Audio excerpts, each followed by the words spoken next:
والصلاة والسلام على من لا نبي بعده أما بعد أعوذ بالله من الشيطان الرجيم بسم الله الرحمن الرحيم خذ من أموالهم صدقة تطهرهم وتزكيهم بها وصل عليهم إن صلاتك سكن لهم والله سميع عليم وقال الله عز وجل في مقام آخر إنما الصدقات للفقراء والمساكين والعاملين أو كما قال الله عز وجل صدق الله العظيم محبت کے ساتھ درود و سلام الصلاۃ والسلام علیک یا رسول اللہ وعلی آلہ وصحبہ یا سیدی یا رسول اللہ الصلاۃ والسلام علیک یا رحمۃ للعالمین وعلی آلہ وصحبہ یا خاتم النبیین.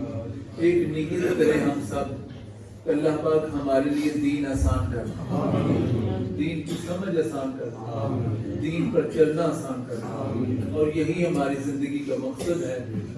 اللہ پاک جل مجدہ الکریم اپنے پاک کلام میں ارشاد فرماتا ہے ان اللہ اشتری من المؤمنین انفسهم واموالهم بان لهم الجنہ. اس بارے میں کبھی شک نہ کرنا, تمہاری جانیں اتنی قیمتی ہیں کہ اللہ پاک نے اپنے محبوب کے ذریعے سے تمہارا سودا کیا. دوسرا فرمایا تمہارا مال اللہ کو اتنا پسند ہے کہ اللہ پاک نے اپنے محبوب صلی اللہ علیہ وآلہ وسلم کے ذریعے سے طریقہ استعمال جو ہے وہ ہمیں عطا فرمایا. بس ان دو چیزوں کے درمیان اگر ہم رہیں تو پھر ہمارا مال خرچ کرنا بھی عبادت ہے, مال کمانا بھی عبادت ہے, مال کو سنبھال کر مال کی جگہ پر خرچ کرنا اللہ رب العزت جل وعلا کے فضل و کرم کا ذریعہ ہے. اس وجہ سے آج مجھے جو موضوع دیا گیا ہے وہ ہے زکوٰۃ.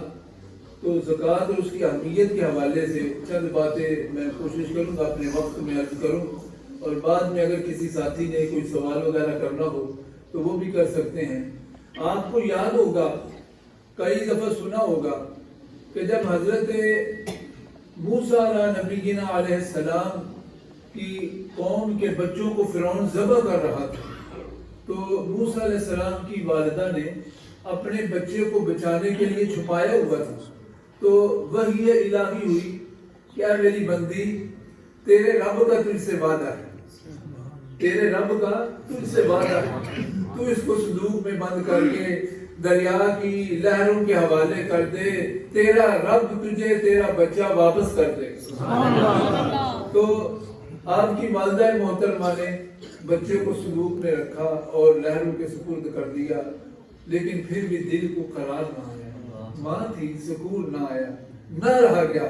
تو بیٹی کو پیچھے بھیج دیا, جاؤ دیکھو میرا لال کدھر جاتا ہے. تو بیٹی نے آ کر روح فرسا خبر دی کہ اماں جان وہ تو صندوق بہتا ہوا فرعون کے محل کی طرف چلا گیا, لیکن اللہ کا وعدہ, کس کا وعدہ تھا؟ اللہ کا وعدہ تھا. تو فرعون اور اس کے حواریوں نے اس صندوق کو اٹھایا, چاند سا بچہ, مسکراتا چہرہ, نبوت کا نور, رسالت کا حالہ. جب بچے کو اٹھایا تو اس کا جی بھر آیا, اور جب اس کی بیگم حضرت آسیہ سلام اللہ علیہا نے دیکھا تو ان کا دل محبت سے اتنا بھرا, فوراً کہہ دیا اس کو نہ مارنا, اس کو میں اپنا بیٹا بناؤں گی اور تیرے بھی کام آتا ہے. تو فرعون نے ان کی بات مان کر رک گیا, لیکن کہنے لگا مجھے شک پڑتا ہے یہ وہی بچہ ہے, کیونکہ کھیلتے ہوئے جب موسیٰ علیہ السلام نے اپنے ہاتھ سے اس کی داڑھی کی گرفت کی تو اسے ایسا جھٹکا لگا کہ کبھی زندگی میں ایسا نہیں محسوس ہوا. کہنے لگا نہیں یہ یقیناً وہی بچہ ہے.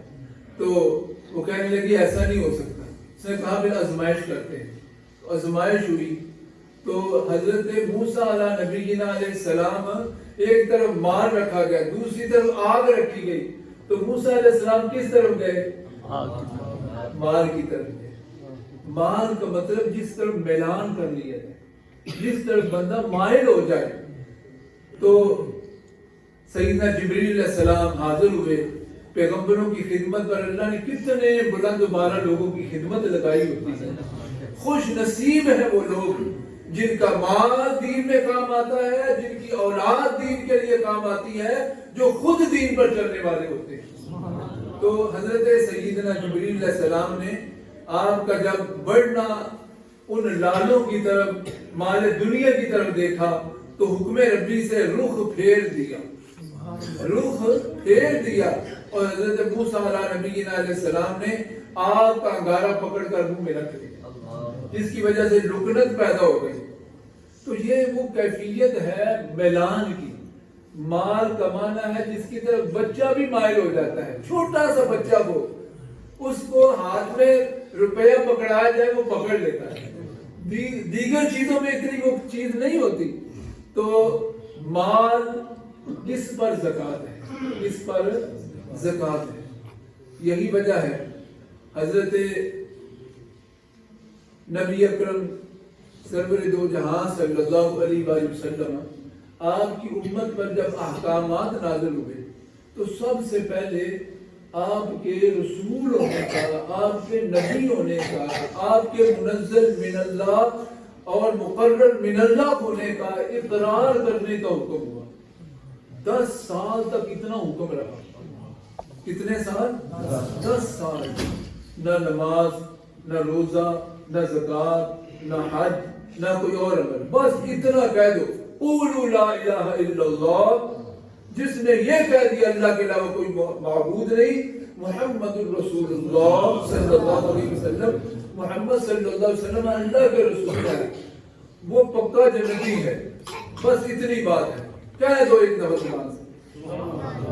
بس یہ بات، یہ اعلان آج بھی برقرار ہے. مل کر پڑھ لے، لا الہ الا اللہ محمد رسول اللہ. یہ اعلان آج بھی برقرار ہے. مدینہ کی گلیوں میں بھی اعلان ہوا. بار کہ میں زکوٰۃ پر آ رہا ہوں. مال بہت زیادہ پسندیدہ چیز ہے. اللہ رب العزت جل وعلا کے ایک اور نبی، ان پر اللہ پاک نے سونے کی ٹڈیوں کی بارش کی. سونے کی، یا تتلیاں اور یہ طوطے جن کو کہتے ہیں، جن کو ٹڈی دل کہتے ہیں، تو ان کی بارش کی. تو اللہ رب العزت جل وعلا کے نبی نے چادر بچھائی، ان کو جمع کرنا شروع کر دیا. سونا ہے نا، ضائع نہ ہو جائے مال. جمع کرنا شروع کر دیا. آواز آئی، اے میرے پیارے نبی، کیا میں نے تجھے پہلے مال نہیں دیا؟ اللہ اکبر. تو اللہ رب العزت جل وعلا کے نبی کہتے ہیں اللہ پاک بے شک دیا ہے، لیکن اگر تیرا فضل اس طرح مل رہا ہو تو انکار کون کرے؟ جب اس طرح مل رہا ہو، تو خود زمین پر بھیج رہا ہو، تو میں کیوں اس سے محروم رہوں، اس کو چھوڑ دوں؟ تو جب مال آ رہا ہو، جائز طریقے سے آ رہا ہو، اس وجہ سے نبی پاک صلی اللہ علیہ وآلہ وسلم نے فرمایا کبھی کسی سے مانگو نہیں، سوال نہیں کرو، اللہ پاک سے مانگو. اللہ کے خزانے کم ہیں، اللہ پاک سے مانگو اور اس کے خزانوں سے ہی مانگو. لیکن اگر کوئی بندہ اپنی مرضی سے تمہاری خدمت کرتا ہے، وہ باپ ہے، وہ بھائی ہے، وہ بڑا ہے، وہ بزرگ ہے، تو اپنی مرضی سے تمہیں دیتا ہے، تو پھر اس لینے میں کوئی کسی قسم کی ممانت نہیں ہے. حضور نبی رحمت صلی اللہ علیہ وآلہ وسلم نے ارشاد فرمایا، آپ صحابہ کرام رضوان اللہ تعالی علیہ مجمعین کے ساتھ بیٹھے ہوئے تھے. ایک شخص ہے، اس نے سوال کیا، یا رسول اللہ صلی اللہ علیہ وسلم، میں بہت غریب ہوں، ناتواں ہوں، نادار ہوں، مجھے کچھ دے دیجیے. تو حضور نے فرمایا، اے قبیصہ، نام تھا ان کا قبیصہ، اے قبیصہ، مانگنا جائز نہیں، مانگنا جائز نہیں. میں سلام کرتا ہوں ان قوموں کو. ہم میں بھی بہت ساری قومیں ایسی ہیں کہ جو جن کے بچے بھی مانگتے نہیں، اور بعض قومیں ایسی ہیں ان کے بڑے بھی پیچھے نہیں ہٹتے. ہمیں کوشش کرنی چاہیے کہ ہمارے بچے کسی کے آگے اپنا سوال ہاتھ پھیلا کر نہ کریں، بلکہ جرت کے ساتھ کریں، میرے کام کا معاوضہ دو، میں نے تجھ سے لینے ہیں وہ میری ادائیگی کرو، میں نے فلاں وقت تجھے دیا تھا اس کو واپس لینا. تو زکوٰۃ کا معنی ہے بڑھانا، پاک کرنا. اور مال کی نشو و نما کرنا.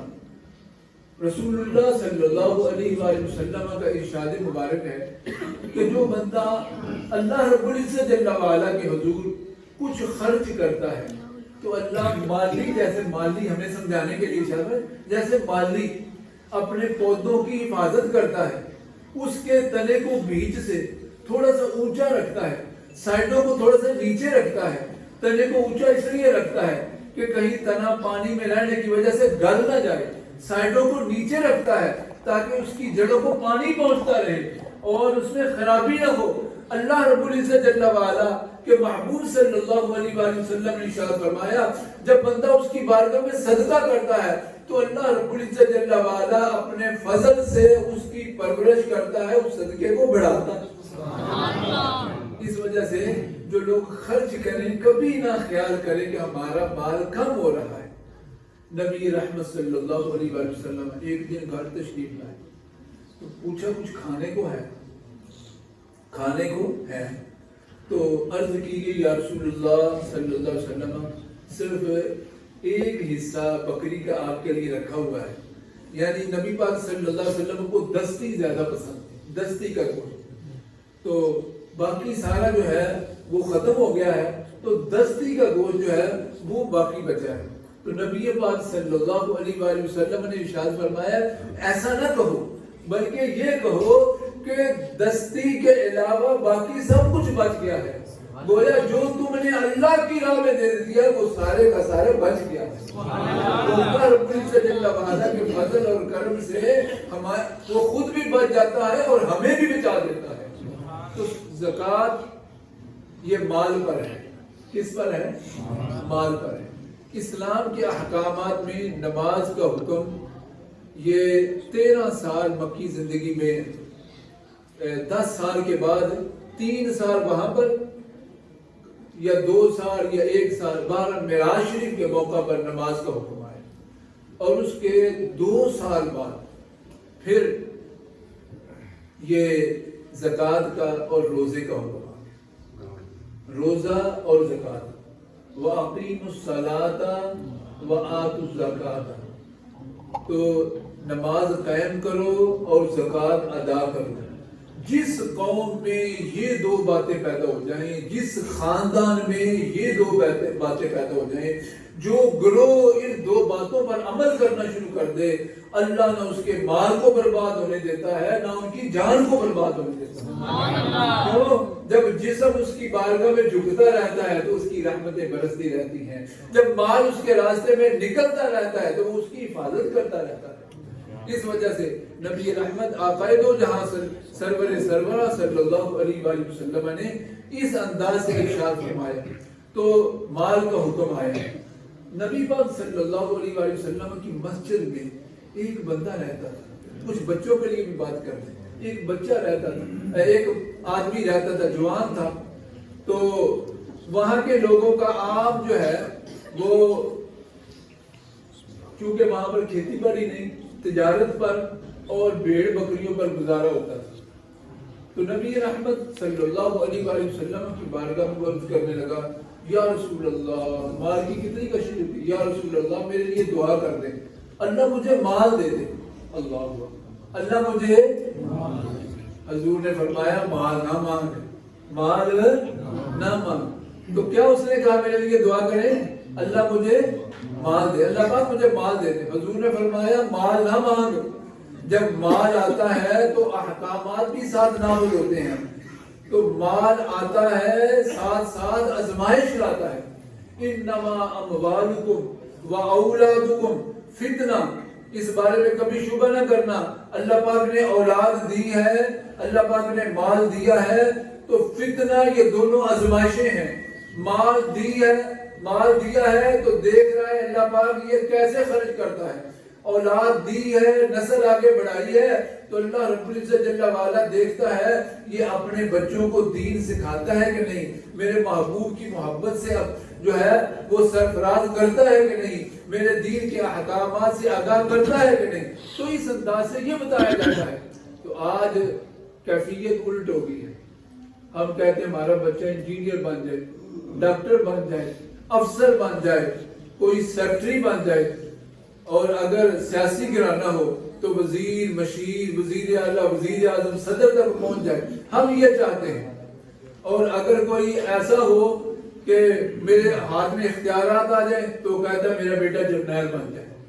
یہ کیفیت ہے، ان میں سے ایک بھی دین نہیں ہے، ان میں سے ایک بھی دین نہیں ہے۔ کیوں؟ یہ عہدے ہیں، یہ عہدے ہیں، یہ دنیا ہے اور اس کا نظام ہے۔ اور اگر ہم اس نیت سے پڑھائیں کہ ہمارے بچوں کو اچھے اور برے کی تمیز مل جائے، دین کی سمجھ آ جائے، اور دین کے سمجھنے میں ان کو اس تعلیم کے ذریعے سے آسانی ہو جائے، تو پھر سکول پڑھے، کالج پڑھے، یونیورسٹی پڑھے، اگر اس نیت سے پڑھائے گا تو انشاءاللہ العزیز اس بندے کو بھی ثواب حاصل ہوگا۔ نیت یہ کر لیں۔ یا ہماری بیٹیاں جو ہیں، بیٹیوں کو پڑھانا ہے، میری بیٹی اس وجہ سے ڈاکٹر بن جائے تاکہ ہماری ماؤں بہنوں کو ڈاکٹروں کے آگے اپنے آپریشن کے لیے نہ دیکھنا پڑے۔ اس وجہ سے بیٹی میری ڈاکٹر بن جائے تو بیٹیوں کا علاج بیٹی کے ذریعے سے ہو جائے۔ تو نیت ہے نا، انما الاعمال بالنیات وانما لکل امرئ ما نوى، کہ عمل کا دارومدار نیت پر ہے، اور بندہ جس نیت سے کام کرتا ہے اللہ اس نیت کے اعتبار سے اجر عطا فرماتا ہے۔ تو اس وجہ سے ہمیں بھی کوشش کرنی چاہیے۔ تو زکوٰۃ کی بات ہو رہی ہے، نبی پاک صلی اللہ علیہ وسلم کی مسجد میں رہنے والے نے دعا کرائی۔ کیا دعا کرائی؟ یا رسول اللہ آپ دعا کریں، لوگ آتے ہیں آپ کے ہاں خرچ کرتے ہیں، آپ کی خدمت کرتے ہیں، آپ کے صحابہ کی خدمت کرتے ہیں رضوان اللہ تعالی علیہم اجمعین صلی اللہ علیہ وسلم، تو میرا دل چاہتا ہے میں بھی خرچ کروں، میرا جی چاہتا ہے میں بھی خرچ کروں، اس لیے آپ میرے لیے حضور نے پھر منع کر دیا اور میں دعا کرا۔ اس نے کہا نہیں، آپ میرے لیے دعا کر دیں۔ بار بار اصرار کیا تو کملی والے آقا صلی اللہ علیہ وسلم کے ہاتھ اٹھے، وہ ہاتھ اٹھے جن کو اللہ واپس خالی نہیں لوٹاتا۔ اللہ، پھر سالبہ کا نام اس کا تھا، سالبہ، لوگ اس کو کہتے تھے مسجد کی کبوتری۔ کیا کہتے تھے؟ حمامت المسجد، حمامت المسجد، عربی میں حمامت کبوتری کو کہتے ہیں، حمامت المسجد، مسجد کی کبوتری۔ وہ ہر وقت ہی مسجد میں نظر آتا تھا، لوگ اس کو مسجد کی کبوتری کہتے تھے۔ وہ پھر کبوتری ایسی اڑی، مال نے اس کو ایسا اڑایا کہ پہلے وہ سارا دن جو ہے وہ جماعت کے وقت آ جاتا تھا، یعنی اضافی وقت مسجد نہیں رہتا تھا، پھر مال اتنا بڑا کہ پھر وہ صرف ظہر اور عصر میں آنے لگا، پھر اتنا بڑا وہ جمعے کے جمعے آنے لگا۔ تو اللہ پاک نے حکم نازل فرما دیا کہ اے محبوب ان لوگوں سے خذ من اموالہم صدقۃ، اے محبوب ان سے ان کے مال بطور صدقہ وصول کر لیجیے۔ کس لیے؟ تطہرہم، ان کے مال اور جان کو پاک کرتے ہوئے، وتزکیہم، تطہرہم وتزکیہم، تاکہ ان کا تزکیہ ہو جائے اور مال کے ساتھ جو آفتیں ہیں وہ ان سے دور ہو جائے۔ وصلی علیہم، جو لوگ زکوٰۃ دے دیں۔ یہ کتنا بڑا جملہ ہے، کملی والے آقا پر ایمان ہے نا۔ اب سنیے آگے جملہ، سنیے قرآن کا جملہ ہے، وصلی علیہم، اے محبوب جو جو زکوٰۃ دینے والا ہے، اے محبوب تو ان کے لیے دعا کر دے، تو قیامت تک آنے والا جو جو اللہ کے راستے میں زکوٰۃ دے گا حضور کی دعا سے حصہ اس کو ملتا رہے۔ وصلی علیہم، اے محبوب ان کے دلوں کو اپنی دعا کے ساتھ جو ہے وہ اطمینان سے بھر دیں۔ ان صلاتک سکن لہم، بے شک تیری جو دعا ہے اس کے ذریعے سے ان کے دلوں کا اطمینان قائم ہو جائے گا۔ اس وجہ سے حضور کی دعا ملتی ہے جو بندہ زکوٰۃ دیتا ہے۔ تو نبی رحمت آقا دو جہاں صلی اللہ علیہ وآلہ وسلم کا وہ جو ماننے والا تھا، مسجد میں رہنے والا، سب کچھ کرنے والا، مال نے آزمائش میں ڈال دی۔ اب جمعے کے جمعے آنے لگا، پھر جمعہ پڑھنا بھی مشکل ہو گیا، جمعہ پڑھنا بھی مشکل ہو گیا۔ مدینہ طیبہ کی کوئی چراگاہ ایسی نہیں تھی جس میں اس کا مال پورا ہے۔ ادھر زکوٰۃ کا حکم حضور نے بھیجا، جاؤ بھائی زکوٰۃ وصول کر کے لاؤ۔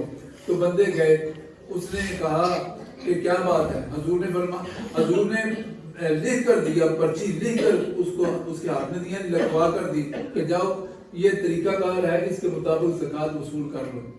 تو وہاں پر گئے 40 بکریوں میں ایک بکری زکات آتی، 40 بکریوں میں ایک بکری زکات دی۔ یہ نہیں سمجھ آتی کہ ایک بکری دینے سے 39 بچ رہی، دینے والا خیال کرتا ہوں میں ایک دے رہا ہوں، یہ نہیں خیال کرتا ایک نہیں دے رہا میں 39 کو بچا رہا ہوں۔ یہ ذہن ہے اصل یہ ذہن ہے، اگر کسی کے ذہن میں سما جائے نا زکوٰۃ کا نصاب کیا اور مفہوم کیا اور مقصد کیا ہے کہ حضور نے فرمایا تطہرہم، اللہ پاک نے فرمایا تطہرہم وتزکیہم، مال پاک بھی ہوگا، دلوں کو سکون بھی ہوگا، اور اس مال کے ذریعے سے جو جسم میں خون دوڑے گا اس میں بربادی نہیں آئے گی، اس میں خرابی نہیں آئے گی، اس میں جو ہے وہ بے ادبی کے جراثیم نہیں آئیں گے۔ تو اس نے جب دیکھا اس نے کہا یہ تو چٹی لگتی ہے، جیسے گورنمنٹیں جو ہیں وہ اپنا نظام چلانے کے لیے کرتی ہیں، تو میں سوچ لوں تم آگے سے ہو کر آ جاؤ۔ وہ آگے گئے واپس آئے، لیکن اس نے پھر کہا اچھا میں سوچوں گا۔ حضور کی بارگاہ میں صحابہ کرام پہنچ گئے، نبی پاک صلی اللہ علیہ وسلم کی بارگاہ میں اطلاع ہو گئی، تو ایک اور شخص سے مال لینے کے لیے اس نے اچھے اچھے جانور نکال کر کھڑے کر دیے کہ ان میں سے لے۔ انہوں نے کہا نہیں، ہمیں ایسا نہیں فرمایا گیا، ہمیں یہ حکم دیا گیا کہ درمیانہ مال ہو، درمیانہ مال ہو، اس لیے ہم درمیانہ لیں گے۔ اس نے کہا میں خوشی سے دیتا ہوں۔ انہوں نے کہا تو اپنی مرضی سے دیتا تو ٹھیک ہے۔ تو ان کا مال لیا، غریب غربا میں تقسیم کیا، جو بچ گیا حضور کی بارگاہ میں لے کر آ گئے۔ اب حضور کی بارگاہ میں آگے حضور نے اس کے لیے ہاتھ اٹھا دیا، جس نے تیرے راستے میں مال دیا اس کے مال کو بڑھا دے، اس کے لیے عزت اور شان کا ذریعہ بنا دے، اور کما کھا، اور جس نے نہیں دیا اس کے مال کی وجہ سے ہلاکت آ گئی، اللہ اس کو پوچھے۔ حضور نے اللہ پر چھوڑ دیا، کس پر چھوڑ دیا؟ جب اس نے یہ دیکھا اور حضور نے فرمایا سالبہ ہلاک ہو گئے۔ کیا فرمایا؟ سالبہ ہلاک۔ اس کے خاندان والوں نے اس کو خبر دی، اس نے مال جمع کیا، جتنا زکوٰۃ کا سمجھا، لے کر حضور کی بارگاہ میں آ گیا۔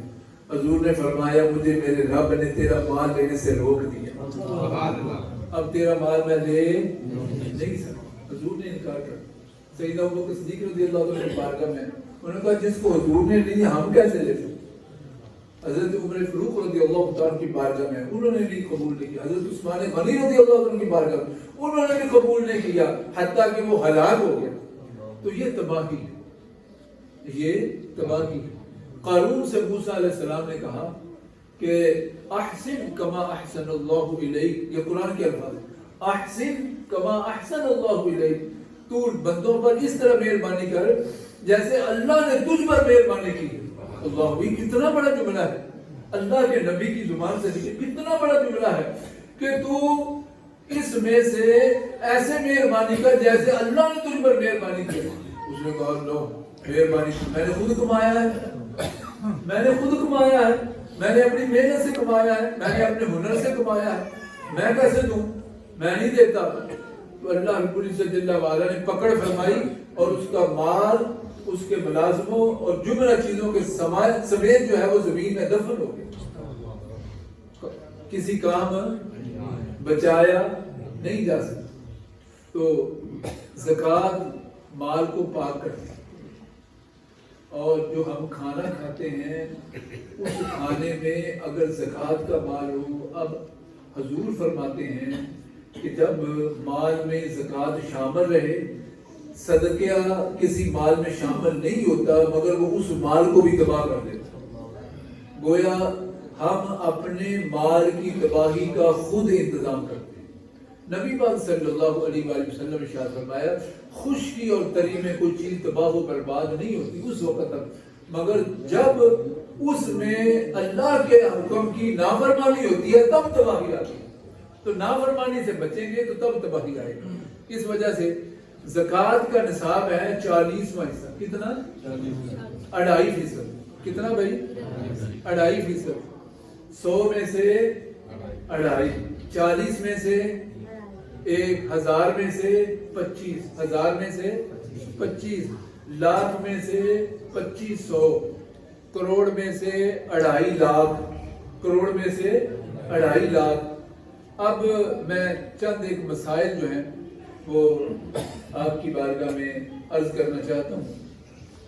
ایک عالم دین سے کسی نے پوچھا کیا کوئی ایسا تھا؟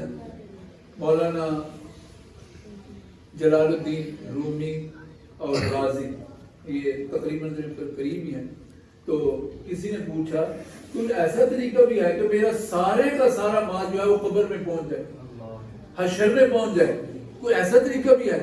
تو انہوں نے کہا ہاں ایک ایسا طریقہ ہے۔ کون سا طریقہ ہے؟ انہوں نے کہا سارا مال اللہ کی بارگاہ میں دے دے، جب اللہ کی بارگاہ میں دے دے گا تو سارے کا سارا تیری قبر میں بھی پہنچ جائے گا، حشر میں بھی ٹک جائے گا۔ تو حضور کی بارگاہ میں ایک موقع پر ایک بندہ ساری کمائی لے کر آ گیا، حضور نے فرمایا نہیں، اپنے گھر والوں کا حصہ نکالو، تھوڑا سا دے دے اللہ کے راستے میں، اپنے گھر والوں کا حق پہلے رکھ، اپنے گھر والوں کا حق پہلے رکھ۔ تو اپنے گھر والوں کے حق کے بعد جو اضافی بچتا ہے، ضروریات کے بعد جو اضافی بچتا ہے، اس میں سے اگر کسی کے پاس کار ہے، سکوٹر ہے، مکان ہے، بنگلہ ہے، فیکٹری ہے، ہزاروں مشینیں ہیں اور کام میں لگی ہوئی ہیں، تو ان چیزوں پر زکوٰۃ نہیں ہے، ان چیزوں پر زکوٰۃ نہیں ہے۔ زکوٰۃ کس چیز پر ہے؟ زکوٰۃ اضافی مال پر ہے۔ کس چیز پر ہے؟ اضافی مال پر ہے۔ اس وجہ سے جس کسی کے پاس 52.5 تولے 52.5 تولے چاندی، جس کی مالیت تقریباً 1,30,000 سے 40,000 کے درمیان ہے، 30 سے 40,000 کے درمیان ہے، 1,30,000 سے 40,000 کے درمیان جس کے پاس پیسے ہوں، وہ چاندی کا اس نے کا ریٹ پوچھ لے، تو سال اس پر گزر چکا ہو یا سونا اور پیسے ہوں، تو اس شخص پر زکوٰۃ فرض ہو جاتی ہے۔ کیا ہو جاتا ہے؟ زکوٰۃ فرض ہو جاتی ہے، تو زکوٰۃ دینا اس پر لازم ہے۔ اب زکوٰۃ کن کو دینی ہے؟ رسول اللہ صلی اللہ علیہ وآلہ وسلم نے ارشاد فرمایا زکوٰۃ کا حکم اللہ پاک نے نہ اپنے نبی پر رکھا ہے نہ کسی اور پر رکھا ہے، اللہ پاک نے زکوٰۃ کا حکم خود جو ہے وہ ارشاد فرما دیا ہے کن لوگوں کو زکوٰۃ دی ہے۔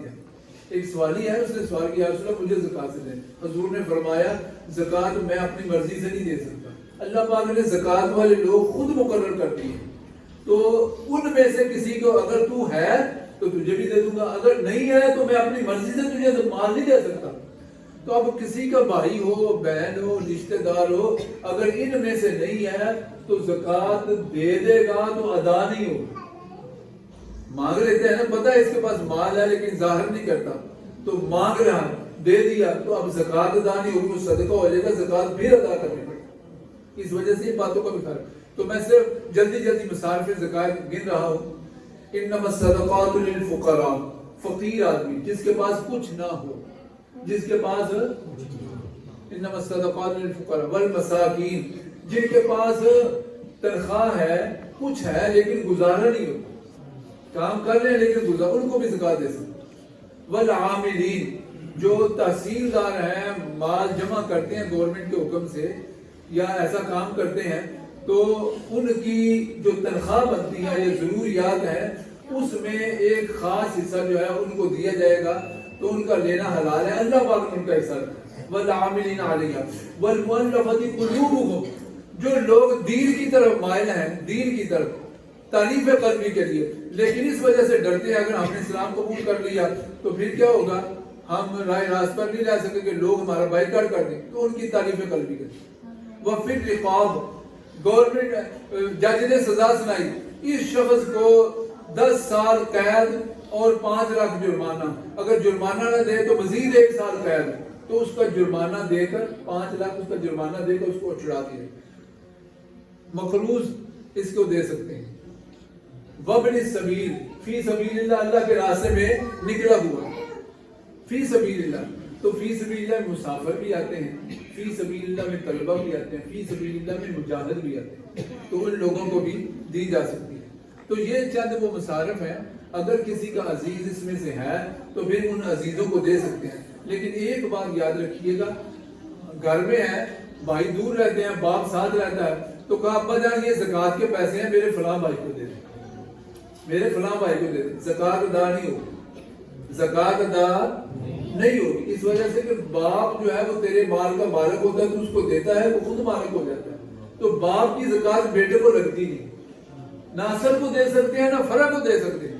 اس وجہ سے ہاں اپنے بیٹے کو کہے کہ یہ لو بیٹا یہ زکات کا مال میرے اپنے فلاں چچا کو یا تایا کو یا فلاں عزیز کو دے آؤ، تو یہ جائز ہے، یہ جائز ہے۔ اس لیے وہ پہلو جس میں زکات ادا نہیں وہ میں نے آپ کی توجہ دلا دی۔ تو اس انداز سے یہ طریقہ کار ہے۔ اللہ رب العزت جل وعلا ہمیں ہمارے لیے عمل کی راہیں آسان فرمائے۔ جن لوگوں نے کمیٹیاں ڈالی ہیں یا پلاٹ انہوں نے رکھے ہوئے ہیں خرید کر کہ مہنگا ہوگا تو بیچ دوں گا، ان پلاٹوں کی قیمت پر بھی زکات ہے اور موجودہ قیمت لگے گی۔ اور جن لوگوں نے کمیٹیاں ڈالی ہوئی ہیں، کمیٹی نکل آئی ہے، تو جتنا مال دینا ہے اگر وہ 2 سال کی کمیٹی ہے تو 1 سال کی منہا کریں گے، سال سے اضافی قسطیں منہا نہیں کریں گے، 1 سال کی نکال لیں گے اور باقی جو ہے ان کو چھوڑ دیں گے۔ اسی طرح اگر کمیٹی ملی نہیں، کسی کے پاس جمع ہے تو جتنا مال جمع ہے اس کو ساتھ جمع کریں گے تاکہ ہمارا وہ مال بھی پاک ہو جائے۔ اللہ رب العزت جل وعلا ہمارے لیے آسانیاں فرمائے، مہربانی فرمائے۔ اگر کسی ساتھی نے کوئی سوال پوچھنا ہو تو ہاں جی۔ اگر کسی انسان نے چاہے میں گیا اگر وہ بیٹیاں نے اگر انہوں نے کمیٹی پائی دیجیے اور مثال لکھن بنا لیجیے 4 لاکھ یا 5 لاکھ یا 10 لاکھ روپیہ ہے، اگر اس چیز زکات بن دی جب تک بیٹی کو دی نہ جائے، مال رکھا ہے بیٹی کی شادی کے لیے، تو جب تک بیٹی کو دی نہ جائے اس وقت تک اس کی ملکیت نہیں ہے، تو باپ کے پاس ہے، اس لیے اس پر زکات ہے، اس پر زکات ہے۔ اور بھائی آل رسول صلی اللہ علیہ وسلم آپ دے زکات دینا نہیں کہ انہاں کو لینا نہیں؟ جو نبی پاک صلی اللہ علیہ وسلم کے خاندان سے ہیں، بنو ہاشم سے ہیں، یہ 5 خاندان ہیں تو ہیں بنو ہاشمی، ان میں سے کسی کو بھی جائز نہیں ہے کہ وہ زکات لیں، کیونکہ زکات جو ہے یہ میل کچیل ہے، مال کی میل کچیل ہے، تو میل کچیل حضور کے خاندان کے لیے جائز نہیں۔ اس لیے علماء نے فرمایا ہے سادات کی ویسے ہی خدمت کرو، سادات کی ویسے ہی خدمت کرو، لیکن اگر ان کے حالات ایسے ہو جائیں کہ جس میں یہ کیفیت ہوگی ہے تو کسی ایسے آدمی کو دیکھو جس کو زکات جائز ہے تو اس کو کہو یا میں تجھے تھوڑے سے پیسے دیتا ہوں، تو فلاں صاحب کو نہ پہنچا دے، اللہ تجھے بھی ثواب دے گا مجھے بھی ثواب دے گا۔ تو اس طرح ہیلا کر کے سادات کی خدمت کر سکتے ہیں، اس شخص کے لیے زکات ہو جائے گی، سید کے لیے تحفہ ہو جائے گا، تو اس انداز سے آپ کر سکتے ہیں۔ ایک آدمی دی کوئی دکان ہے، کپڑے دی، جوتیاں دی، کریانے دی دکان ہے، ਉਹਦੇ ਤੇ زکات فرض ہے جی ਜਿਹੜੀ ਸਾਲ ਬਾਅਦ زکات ਦੇਣੀ ਹੈ ਜਾਂ ਉਹਦੀ ਲਾਗਤ ਕਰਿਆਨੇ ਦੀ ਦੁਕਾਨ ਹੈ 50 ਲੱਖ ਰੁਪਏ ਦਾ ਮਾਲ ਹੈ, ਉਹ ਗਿਣਤੀ ਕਰਕੇ ਦੇ ਸਕਦਾ ਹੈ ਕਿ ਜਾਂ ਵੈਸੇ ਕਿਸੇ 2-4 ਸਾਥੀ ਨੂੰ ਜਮ੍ਹਾਂ ਕਰਕੇ ਮੇਰੀ ਦੁਕਾਨ 'ਚ ਕਿੰਨਾ ਕੁ ਮਾਲ ਹੈ ਕਿ ਇੰਨੀ ਕੁ زکات ਦੀ ਬਣ ਜਾਏ کہ میں اس طرح دے سکتا، یا گنتی کرنی لازمی ہے؟ گنتی کرنے سے سارا مال پاک ہو جاتا ہے۔ اصل میں مال کی پاکیزگی ہے، ہم چاہتے ہیں کہ اس میں بلا نہ رہے، اس میں مصیبت ختم ہو جائے، اس لیے آپ ایک ایک مال کو گنیں، جب آپ گنتے جائیں گے اللہ ان کو پاک کرتا ہے، اس وجہ سے یہ ضروری ہے۔ اور کوئی ساتھی تو کوشش کریں، اپنے اعزاء و اقربا کا پہلا حق ہے، بھائی کو زکات دے سکتے ہیں، بہن کو زکات دے سکتے ہیں۔ ہمارے ہاں عام طور پر رواج ہے جب بھی زکات نکلتی سب سے پہلے سسرال میں جاتی ہے، یہ رواج ہے، تو سب سے پہلے اپنے خاندان کا حق ہے، اپنے خاندان کے بعد پھر اگلے خاندان کسی اور کا حق ہے، اور اپنے اعزاء و اقربا کا پہلے ہے، ہمسایوں کا بعد میں ہے۔ اس وجہ سے ان باتوں کو بھی ذہن میں رکھیں۔ اور کوئی ساتھی ہے کسی قسم کا کوئی سوال ہو اللہ پاک نے جو دیا اس کے مطابق عرض کر دیں۔ ٹھیک ہو گیا جی؟ اللهم صل على سيدنا ومولانا محمد وعلى آل سيدنا ومولانا محمد وبارك وسلم عليه۔ اللهم ربنا فاغفر لنا ذنوبنا وتب علينا فإنك أنت التواب الرحيم۔